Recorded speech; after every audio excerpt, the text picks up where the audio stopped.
a lot of the people that didn't do well in school end up doing really well as a business person or a leader.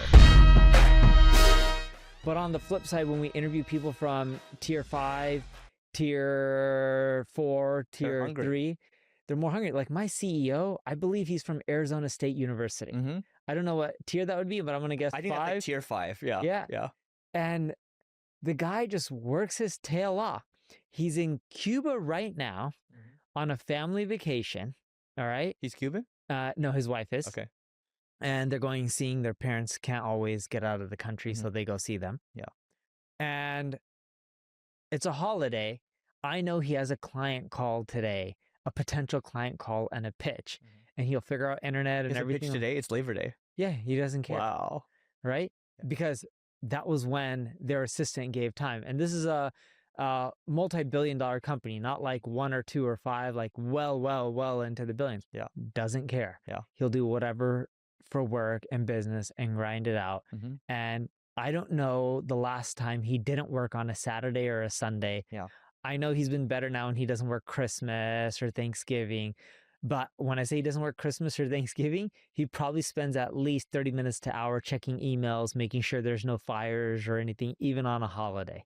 That's fascinating. But you remember, so again, like you and I have met a lot of people, tier 5, they aren't the necessarily the best book smart wise, but they're very street smart, very practical. Yes. When you look at tier 1, you look at what Jensen said. So I was rewatching a video today this morning, and one guy was asked, so, what would you say to the Stanford students over here? This guy's like sitting, right? He's kind of like a little overweight too. But he's like, yeah, so what do you think about like, the Stanford, like what lessons would you give to our students here? And then Jensen's over here, he's like, he pauses, he's like, if I were to say any one thing, Stanford's an amazing school. You guys really work really hard, best of the best students, top school in one of the top schools in the planet. But, what I've learned is that people that go to schools like this, right, have very high expectations, and people that have very high expectations have very low resilience. And there's a certain entitlement that he's basically saying that, right? Yeah. And he's saying like, so similar. Similar thing to what you're saying. And I do see that. I will say though, there are a couple of Harvard people that I worked with. We have someone on our team from Harvard, and they're amazing, right?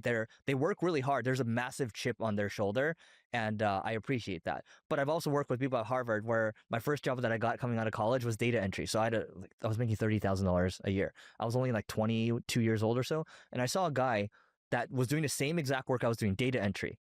30 years old, went to Harvard, and had no energy, I think he thought life was done after he went to Harvard. And I'm just like, yeah, it has nothing to do with the school that you go to. It really just comes down to how hard you continue to push and how hard you're willing to push.